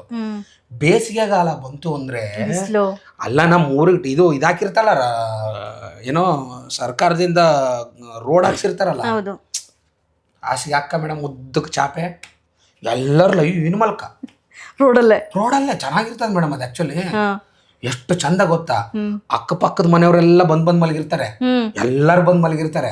ನಾವು ಆರಾಮಾಗಿ ಮಾತಾಡ್ಕಂತ ನ್ಯಾಯ ಮಾಡ್ಕೊಂಡು ಮಲ್ಕೋಬಹುದು. ಬೆಳೆದಿಂಗ್ಳು ಬೇರೆ ಇರುತ್ತೆ, ಚಂದ ಇರ್ತದೆ. ಆಮೇಲೆ ನಮ್ಮ ಊರುಗಳಲ್ಲಿ ನಮ್ಮ ಛತ್ತೆಲ್ಲ ಇಲ್ಲ, ನಮ್ದು ಗೌರ್ಮೆಂಟ್ ಜನತಾ ಮನೆ ಅಂತ ಬಂತು. ನಮ್ಮ ತಮ್ಮ ನಾನು ಹುಟ್ಟಿದ್ವಿ ಅಷ್ಟೊತ್ತಿಗೆ ಆಗ್ಲೇ. ಜನತಾ ಮನೆ ಬಂದ ಮೇಲೆ ಜನತಾ ಮನೆಗೆ ನಾವೇ ಉಸುಗು ಸಣ್ಣವನಿದ್ದಾಗ ನಮ್ಮ ತಾತ ಅಬ್ಬಯ್ಯ ಅಂತ, ನಮ್ಮ ಅಮ್ಮನ ಅಪ್ಪ ಅಬ್ಬಯ್ಯ ಅಂತ ಬಂಡಿ ಹೊಡಿತಿದ್ದ ಮೇಡಮ್. 70 ವರ್ಷ ಸಿಮೆಂಟ್ ಚೀಲ ಹೊರ್ತಿದ್ದ. 70 ವರ್ಷ ಸಿಮೆಂಟ್ ಚೀಲ ಹೊರ್ತಿದ್ದ. ಆಮೇಲೆ ಉಸುಗು ಅಂದ್ರೆ ಎತ್ತಿನ ಬಂಡಿ ಹೊಡಿತಿದ್ದ ನಮ್ಮ ತಾತ. ಆಮೇಲೆ ಈ ಹೆಗಲ ಮೇಲೆ 2 ಸಿಮೆಂಟ್ ಚೀಲ ಹೊತ್ಕೊಂಬರೋನ್ ಮೇಡಮ್, ಅಷ್ಟು ಗಟ್ಟಿ ಮನುಷ್ಯ. ಮನೆಕ ನಾನು ಒಂದು ನೀರು ತರ್ತೀವಲ್ಲ, ಕ್ಯಾನ್ ಹೊತ್ಕೊಂಡು 3 ಫ್ಲೋರ್ ಹತ್ತಕ್ಕಾಗಲ್ಲ ಮೇಡಮ್. ನಮ್ಮ ತಾತ ಎಷ್ಟೋ 3-4 ಫ್ಲೋರ್ ಇಳಿತಿದ್ದ. ಆಗಿನ ಫುಡ್ ಹೇಗಿತ್ತು, ಗಾಳಿ ಹೇಗಿತ್ತು, ಪರಿಸರ ಹೇಗಿತ್ತು? ಈಗೆಲ್ಲ ಕಲುಷಿತ ಆಗಿದೆ, ಇರ್ಲಿ ಏನ್ ಮಾಡಕ್ಕಾಗಲ್ಲ. ಮನೆ ಬಂತು, ಜನತಾ ಮನೆ ಬಂತು. ಹಾಗಾಗಿ ಟಿನ್ ಶೆಡ್ ಗೊತ್ತಾ? ಟಿನ್ ನಮ್ಮ ಕಡೆ ಟಿನ್ ಶೆಡ್ ಅಂತಾರೆ. ಜನತಾ ಮನೆ ಗೊತ್ತು. ಜನತಾ ಮನೆ ಬಂದ್ಮೇಲೆ ಮೇಲ್ಗಡೆ ಏನಾಗ್ತಾರೆ, ಶೀಟ್ ಹಾಕ್ತಾರೆ, ಶೀಟ್ ಗೊತ್ತು. ಅದನ್ನ ನಮ್ಮ ಕಡೆ ಟಿನ್ ಶೆಡ್ ಅಂತಾರೆ. ಟಿನ್ ಹಾಕ್ತಾರೆ ಮೇಲ್ಗಡೆ. ಟಿನ್ ಹಾಕಿದ್ರು, ಪಕ್ಕದಲ್ಲಿ ಸಿಮೆಂಟ್ ಟಿನ್ನು, ಇನ್ನೊಂದು ಪಕ್ಕದಲ್ಲಿ ಒಂಚೂರು ಸ್ಟೀಲ್ ಟಿನ್ ಆಯ್ತಾ, ಹಾಕಿದ್ರು. ಮನೆ ಆಯ್ತು. ಬೇಸಿಗೆಗಾಲದಲ್ಲಿ ಸಿಕ್ಕಾಪಟ್ಟೆ ಧಗೆ ಮೇಡಮ್ ಅದು ಅಂತ. ಈ ಧಗೆನ ಎಷ್ಟು ಎಂಜಾಯ್ ಮಾಡ್ತಿದ್ವಿ ಅಂದ್ರೆ ನಾವು, ಮೇಲ್ಗಡೆ ಹೋಗಿ ನೀರ್ ಹಾಕೋದು.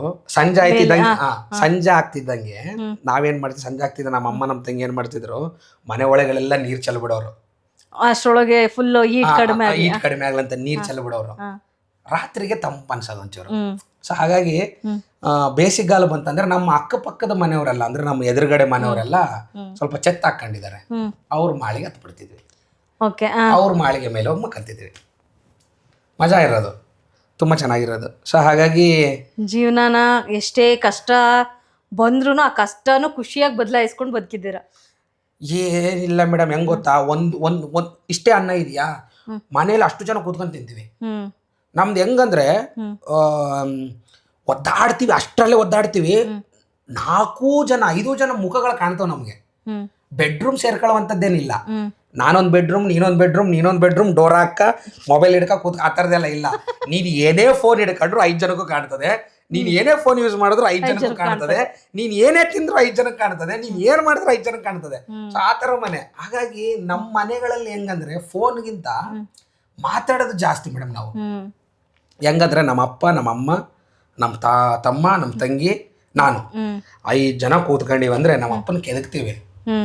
ಯಪ್ಪ ಒಂದು ಹಾಡಾಡಪ್ಪ ಅಂತೀವಿ. ಅವರೊಂದು ಹಾಡಾಡ್ತಾರೆ.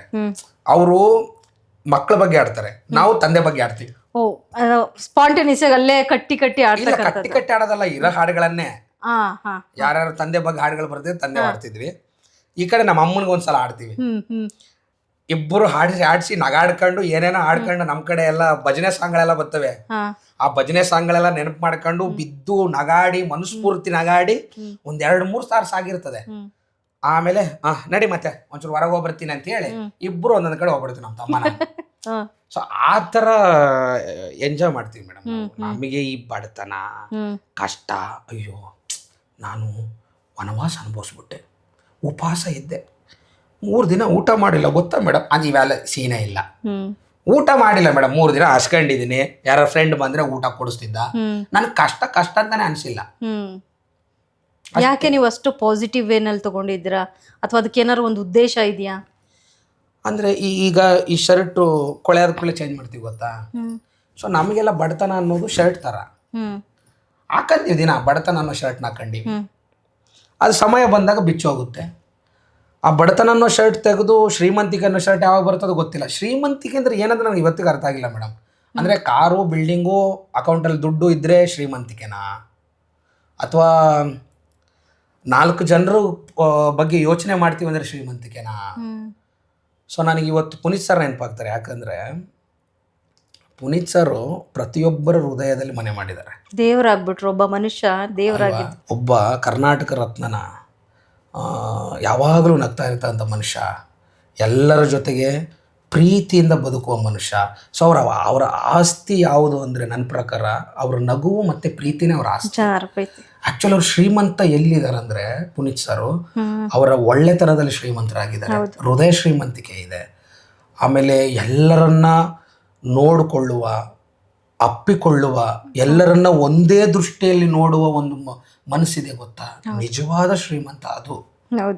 ಸೊ ಹಾಗಾಗಿ ಈ ಬಡವ ಶ್ರೀಮಂತ ನಾನು ಎಕನಾಮಿಕಲ್ಲಿ ನಾನು ಅಳಿಯಕ್ಕೆ ಹೋಗಲ್ಲ. ಆದರೆ ಮೇಡಮ್ ಗುಡಿಸಲಲ್ಲಿರುವ ಪ್ರತಿಯೊಬ್ಬರು ಕೂಡ ಬಂಗ್ಲೆಗೆ ಬರ್ಬೇಕು ಮೇಡಮ್. ಅದು ಆಸೆ ಪಡ್ತೀನಿ.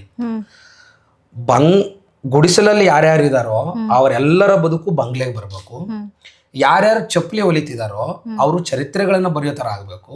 ಯಾರ್ಯಾರು ತಮಟೆ ಹೊಡಿತಿದಾರೋ ಅವರು ಬೇರೆ ದೇಶಗಳಿಗೆ ಹೋಗಿ ಡಾಲರ್ಗಳನ್ನು ತಗೊಂಬರ್ಬೇಕು. ಯಾರ್ಯಾರು ಬಂಡೆ ಹೊಡಿತಿದಾರೋ ಅವ್ರು ದೊಡ್ಡ ಇಂಜಿನಿಯರ್ಗಳಾಗಬೇಕು. ಯಾರು ಬಟ್ಟೆ ಒಗಿತಿದಾರೋ ಅವರು ಈ ದೇಶದ ದೊಡ್ಡ ಹುದ್ದೆಯಲ್ಲಿರಬೇಕು. ಸೊ ಹಾಗಾಗಿ ನನ್ನ ಅನಿಸಿಕೆ ಏನಂದರೆ, ಬಡವ ಅವನು ಯಾವುದೇ ಕಮ್ಯುನಿಟಿಯವನಾಗಿರಲಿ, ಯಾವುದೇ ಜಾತಿಯವನಾಗಿರಲಿ, ಯಾವುದೇ ಧರ್ಮದವನಾಗಿರಲಿ, ಬಡವ ಅನ್ನುವ ಪ್ರತಿಯೊಬ್ಬ ಮನುಷ್ಯ, ಗುಡಿಸಲಲ್ಲಿ ಬದುಕಿದ ಪ್ರತಿಯೊಬ್ಬ ಮನುಷ್ಯ ಅವನು ಈ ದೇಶದ DC ಆಗಬೇಕು. ಒಂದು ಜಿಲ್ಲೆಗೆ DC ಆಗಬೇಕು, ಮಹಾತ್ಮರಾಗಬೇಕು ಅವರೆಲ್ಲ. ಯಾಕೆಂದ್ರೆ ಕಷ್ಟ ಅನುಭವಿಸಿರ್ತಾರೆ, ಕಷ್ಟದ ಬೆಲೆ ಗೊತ್ತು. ಯಾಕಂದ್ರೆ ಅಂಥವರು ಈಗ ಬಡತನದಲ್ಲಿ ಬಂದಿರೋರು ಮತ್ತೆ ಹಳ್ಳಿನ ಅಂದ್ರೆ ಒಂದು ಹಳ್ಳಿನ ಗಮನಿಸಿದರೆ ಮೇಡಮ್ ಈ ದೇಶದ ಸ್ಥಿತಿ ಅರ್ಥ ಆಗುತ್ತೆ ಮೇಡಮ್. ನಾವು ದೇಶದ ಸ್ಥಿತಿನ ಅರ್ಥ ಮಾಡ್ಕೊಳ್ಳೋಕ್ಕೆ ದೇಶನೇ ಓದಬೇಕಾಗಿಲ್ಲ. ಸಂಪೂರ್ಣವಾಗಿ ಒಂದು ಹಳ್ಳಿನ ನೋಡ್ಬಿಟ್ರೆ ಅಸಮಾನತೆ ಕಾಣ್ತಾ ಹೋಗ್ತದೆ. ಆಮೇಲೆ ಈ ಮನೆಯ ಆಕಾರಗಳು, ಮನೆಯ ಸ್ಟ್ರಕ್ಚರ್ಗಳಿದಾವಲ್ಲ, ಆ ಸ್ಟ್ರಕ್ಚರ್ಗಳು ಇದು ಏನು, ಇದು ಯಾವುದು, ಇದು ಹೇಗೆ ಅಂತ ತಿಳಿಸ್ಕೊಡ್ತದೆ. ಹಳ್ಳಿ ಸಾಕಷ್ಟು ಕಲಿಸುತ್ತೆ ಮೇಡಮ್. ಸೊ ನಾವು ಇವತ್ತು ದೇಶನ ಹಿಂಗ್ ನೋಡ್ತಿದ್ವಿ ಹಂಗ್ ನೋಡ್ತಿದ್ವಿ ಅಂದ್ರೆ ಹಳ್ಳಿ ಕೊಟ್ಟಿರ್ತಕ್ಕಂಥ ಜ್ಞಾನವೇ. ನಾನೇನು ತುಂಬಾ ಓದ್ಕೊಂಡು ಬಹಳ ಮಟ್ಟು ಏನಿಲ್ಲ. ಏನ್ ಓದಿದ್ರ ಸರ್? ನಾನು SLC ಮೇಡಮ್. ಪಾಸಾ? ಪಾಸ್. Just pass madam. ಏನ್ ಮೇಡಮ್ ಜಸ್ಟ್ ಪಾಸಾ? ಜಸ್ಟ್ ಪಾಸ್ ಅಂದ್ರೆ ಸುಮ್ಮನೆ ಗ್ರೇಟ್ ಸರ್ ಅಲ್ವಾ? ಜಸ್ಟ್ ಪಾಸ್, ಜಸ್ಟ್ ಮಿಸ್ ಅಂದಂಗೆ just pass. Just pass madam. ಅದು ಸಿಕ್ಕಾಪಟ್ಟೆ. ನಮ್ಮಂತ SLC ಅಮ್ಮ ಬೈಲಿಲ್ವಾ, ಮೊಟಕ್ಲಿಲ್ವಾ, ಪಾಸ್ ಆಗ್ಲಿಲ್ಲ, ಓದ್ತಾ ಇಲ್ಲ ನೀನು ಅಂತ ಈ ಏನಾದ್ರು? ದನಕ್ಕೆ ಬಡಿದ್ರೆ ಎಮ್ಮೆ ಚರ್ಮ ಗುರು ಎಷ್ಟು ಹೊಡೆದ್ರೆ ಇಷ್ಟೇ ಅಂತಾರ ಇಲ್ವಾ? ಅಂತಾರ ಇಲ್ವಾ? ಸೊ ಹಂಗೆ ಹಿಂಗೆ ಎಷ್ಟು ಹೇಳಿದ್ರೆ ಅಷ್ಟೇ ಅನ್ನೋ ಥರದ ಫಿಕ್ಸು. ಮೇಡಮ್ ನಾನು ಜಗ್ ಓಡಿಸ್ಕೊಂಡಿನಿ ಮೇಡಮ್, ನಾಯಿ ಓಡಿಸ್ಕೊಂಡಿನಿ. ಯಾರು ನಮ್ಮಪ್ಪ ಬಂದರೆ ಹೆದರ್ಕೊಂತಿದ್ದೆ ಮೇಡಮ್. ಏಕೆ? ನಮ್ಮಪ್ಪ ಬೈಕಲ್ಲಿ ಬರೋರು ನಮ್ಮಪ್ಪನ ಬೈಕ್ ಸೌಂಡ್ ಕೇಳ್ಬಿಟ್ರೆ ಆಯ್ತು, ಯಪ್ಪೋ ಬಂದೋಪೋ ಯಪ್ಪ ಅಂತೇಳಿ ನಿದ್ದೆ ಬರಲಿಲ್ಲ ಅಂದ್ರೆ ಸುಮ್ಮನೆ ಹಾಸಿಗೆ ಮುಚ್ಕೊಂಡು ಸುಮ್ಮನೆ ಮಲಗ್ತಿದ್ದೆ. ಇಷ್ಟೇ. ಕಳ್ನಿದ್ದೆ. ಕಳ್ಳಿದ್ದೆ. ತಿಂದಿದ್ದಾನೆ. ಕೇಳಿಸೋದು ಅವರೆಲ್ಲ ಮಾತಾಡೋದು. ಮಕ್ಕೊಂಬಿಡ್ತಿದ್ದೆ. ಅವರು ಯಾವಾಗ ಅಂದರೆ ಏನಾರ ತಿನ್ನೋದೆಲ್ಲ ತಗೊಂಬಂದಿರೋರಲ್ಲ ಮಕ್ಕೊಂಬಿಟ್ಟಿರ್ತಿದ್ದೆ. ಹೆಂಗಾರ ಮಾಡಿ ತಗೊಂಬಂದವ್ರಲ್ಲ ಹೆಂಗೆ ತಿಳ್ಬೇಕು ಈಗ ಅಂತ ಎಲ್ಲ ಅನ್ಸೋದು. ಸೊ ಅದಕ್ಕೆ ಮಕ್ಕಂಡು ಸ್ವಲ್ಪ ಹಂಗೆ ಮಕ್ಕಂಡು ಸ್ವಲ್ಪ ಹಿಂಗೆ ತಿರುಗಿ ಕಣ್ಣಿದ್ದೆಗಣ್ಣೆಲ್ಲ ಎದ್ದು ಹೊರಗೆ ಹೋಗಿ ಹುಚ್ಚ ಇದು ಬಂದು ಸುಮ್ಮನೆ ಹುಚ್ಚ ಬಂದಿರಲ್ಲ, ಸುಮ್ಮನೆ ಹುಚ್ಚ ಇದು ಬಂದು ನಿಂತ್ಕೊಂಡು ತಿಂದ ಅಂತ ಅವಾಗ ಕೂತ್ಕೊಳ್ಳೋದು. ಸ್ವಲ್ಪ ಸಮಾಧಾನ ಆದ್ಮೇಲೆ ಜಗ್ಗೆದರ್ತಿದ್ದೆ ಮೇಡಮ್. ಮುಳ್ಕಟ್ಟಿಗೆಲ್ಲ ತಗೊಂಡು ಹೊಡೆಯವ್ ನಮ್ಮಪ್ಪ. ಆಮೇಲೆ ಬೆಲ್ಟ್ ಎಲ್ಲ ತಗೊಂಡು ಹೊಡೆಯವನು. ಆಮೇಲೆ ಎದ್ರಕಂತಿದ್ನಲ್ಲ, ಅವ್ರು ಬರ್ತಾರಂದ್ರೆ ಮುಚ್ಕೊ ಮಗ ಮುಡ್ತಿದ್ದೆ ಅಷ್ಟೇ. ಸೊ ಹಾಗಾಗಿ ಈ ಎಮ್ಮೆಗೆ ಹೊಡೆದ್ರೆ ಏನಾಗುತ್ತೆ ಹೇಳಿ? ನಾಟಲ್ಲ ಅಂತಾರೆ ಗೊತ್ತಾ? ನಮ್ದು ಎಮ್ಮೆ ಚರ್ಮ ಅನ್ನೋ ಥರದ್ದು ಇವನ್ ಎಮ್ಮೆ ಚರ್ಮ ಮರ ಎಷ್ಟು ಹೊಡೆದ್ರು ಬುದ್ಧಿ ಬರಲ್ಲ ಅನ್ನೋ ಥರ ಮಾತಾಡೋರು. ಸೊ ಹಾಗಾಗಿ ಇನ್ನೊಂದೇನಂದ್ರೆ ನಮಗೆ ಈ ಶಿಕ್ಷಣ ಅಂದರೆ ಈ ಚೌಕಟ್ಟಿನ ಶಿಕ್ಷಣ ಇದೆಯಲ್ಲ, ಆ ಶಿಕ್ಷಣವನ್ನು ನಾನು ತುಂಬ ತಲೆಗೆ ಹಚ್ಕೊಂಡು ಓದಿ ರ್ಯಾಂಕ್ ಆಗಬೇಕು, ಡಾಕ್ಟರ್ ಆಗ್ಬೇಕು, ಇಂಜಿನಿಯರ್ ಆಗಬೇಕು, ಏನೋ ದೊಡ್ಡ ಆಫೀಸರ್ ಆಗಬೇಕು ಆ ಥರದ್ದು ಏನು ಓದಿಲ್ಲ ಮೇಡಮ್. ನಿಮ್ಮ ಈ ನಂಟು ಅಂದರೆ ರಂಗಭೂಮಿ ಕಲೆ ಅನ್ನೋದಕ್ಕೆ ನಂಟು ತಂದೆನೇ ಹೌದಲ್ವಾ? 100%. ಹೇಗೆ ತಂದೆಗೆ ಹೇಗೆ ಬಂತು, ತಂದೆಯಿಂದ ನಿಮಗೆ ಹೇಗೆ ಬಂತು? ತಂದೆ ಹೆಂಗೆ ಬಂತ ನನಗೆ ಗೊತ್ತಿಲ್ಲ ಮೇಡಮ್. ಯಾಕಂದರೆ ಅವ್ರು ನಮ್ಮಪ್ಪ ಆಟೋ ಓಡಿಸ್ತಾ ಇದ್ರು ಮುಂಚೆ. ಅವರೊಬ್ಬ ಆಟೋ ಚಾಲಕ. ನಮ್ಮಪ್ಪ ಆಟೋ ಓಡಿಸ್ಬೇಕಾದ್ರೆ ಗೊತ್ತಿಲ್ದಂಗೆ ಒಂದು ಸಾಕ್ಷರತಾ ಅನ್ನೋ ಇದಕ್ಕೆ ಸೇರ್ಕೊಂಡ್ರು. ಸಾಕ್ಷರತದಲ್ಲಿ ಹೋಗ್ತಾ ಅವ್ರು ತಮಟೆ ನುಡಿಸ್ತಿದ್ರು, ಹಾಡಾಡಕ್ಕೆ ಶುರು ಮಾಡಿದ್ರು. ಈ ಎಲ್ಲ ಮಕ್ಕಳನ್ನ ಶಾಲೆಗೆ ಕಳಿಸಿ ಅನ್ನೋ ಥರದ್ದೆಲ್ಲ ಶಿಕ್ಷಣದ ಬಗ್ಗೆ ಸಾಕ್ಷರತೆ ಗೀತೆಗಳನ್ನು ಹಾಡ್ತಾ ಬರ್ತಿದ್ರು ಅವರು. ಈ ಎಕ್ಸಾಂಪಲು, ಕಲ್ಲಪ್ಪನ ಮಗಳೇ ಕಲ್ಲವ್ವ ಬಾರೇ, ಮಲ್ಲಪ್ಪನ ಮಗಳೇ ಮಲ್ಲವ್ವ ಬಾರೇ, ಕಲ್ಲವು ಮಲ್ಲವು ಸೇರಿ ಹೋಗೋಣ ಬಾರೇ, ಈ ಕಲಿಯೋಣ ಬಾರೇ, ಲೆಕ್ಕ ಮಗ್ಗಿ ತಿಳಿಯೋಣ ಬಾರೇ. ಈ ಥರ ಸಾಕ್ಷರತಾ ಗೀತೆಗಳನ್ನು ಆಡ್ತಾ ಇದ್ರು ಅವರು. ಅವ್ರು ಹಂಗೆ ಹೋಗ್ತಾ ಇದ್ರು. ಬೀದಿ ನಾಟಕ ಅಂತ ಬಂತು ಮೇಡಮ್. ಬೀದಿ ನಾಟಕ ಮಾಡೋ ಟೈಮಲ್ಲಿ ನಾನು ಅವ್ರ ಜೊತೆ ಹೋಗ್ತಿದ್ದೆ. ಆಮೇಲೆ ನಾನು ನವೋದಯದಲ್ಲಿ ಓದಿದ್ದು. ಎಕ್ಸಾಮ್ ಬರೋದು ಏನೋ ಪಾಸಾಗಿದ್ದೆ, ಹೆಂಗೋ ಪಾಸಾಗಿದ್ದೆ. ಪಾಸಾಗಿದ್ದೆ, ಸೆಲೆಕ್ಷನ್ ಆಗಿತ್ತು. ಅದು ಹೆಂಗೆ ಸೆಲೆಕ್ಷನ್ ಆಗಿ ನನಗೂ ಗೊತ್ತಿಲ್ಲ. ನಮ್ಮೂರಿಂದ ಒಂದು 4-5 ಜನ 5 ಜನ ಸೆಲೆಕ್ಷನ್ ಆಗಿದ್ವಿ. ನಾನೇನು ಭಾಳ ಚಂದ ಓದ್ತಿರ್ಲಿಲ್ಲ, ಸೆಲೆಕ್ಷನ್ ಆಗಿದ್ದೆ ಮೇಡಮ್. ಏನೋ ಪಾಸ್ ಆಗಿದ್ದೆ. ಈಗ ಏನಾರು ಕ್ವಶನ್ ಕೇಳಿದ್ರೆ ನಿಜವಾಗ್ಲೂ ನನಗೆ ಉತ್ತರ ಕೊಡಕ್ಕೆ ಬರಲ್ಲ, ನಾನು ಕೇಳಲ್ಲ ಬಿಡಿ. ಹಂಗೆ ನವೋದಯದಲ್ಲಿ ಇರಬೇಕಾದ್ರೆ ನಮ್ಮಪ್ಪ ಈ ಹೆಣ್ಣು ಮಕ್ಕಳಿಗೆಲ್ಲ ತಮಟೆ ವರ್ಕ್ಶಾಪ್ ಮಾಡೋರು, ತಮಟೆ ನುಡ್ಸೋದೆಲ್ಲ.